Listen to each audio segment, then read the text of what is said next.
After yesterday's strong CPI inflation report, we got another encouraging and good inflation report known as the PPI inflation report.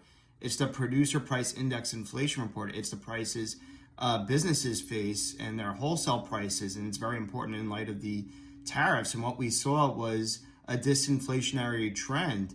We saw 2.6% year over year, which as expected, but the month over month numbers of 0.1% versus 0.2% month over month, it's lower than expected.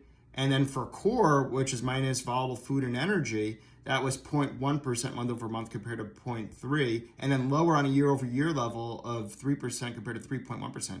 This goes to show you the fear that tariffs would cause inflation right away might not be, the demand shock and the uncertainties, the growth scares and consumers and businesses pulling back. And perhaps businesses, putting in and stocking up on their inventories ahead of time could partially be why we're seeing this disinflationary trend in both CPI and PPI inflation. Look, it's very likely in the coming months, inflation will accelerate on these metrics again once, tariffs are a little bit more finalized and businesses can plan and the economy has its strength again once there's even more clarity. But until now, the consumer and business spending pullback is outweighing the tariff increase pressures. Businesses, because of the demand slowdown, businesses are eating these costs on their end more than passing them on to the consumers. So on top of that, we also, the markets are reacting to this a little bit negatively. The markets had such a strong run up the past few days. I think they're due for a little bit of a consolidation period for the next few days to get their next leg up, hopefully, with more trade, when more trade deals emerge.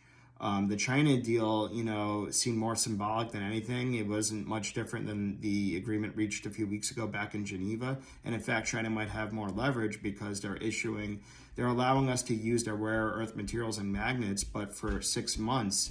So if they don't like, what's going on within 6 months, trade tensions could reaccelerate again.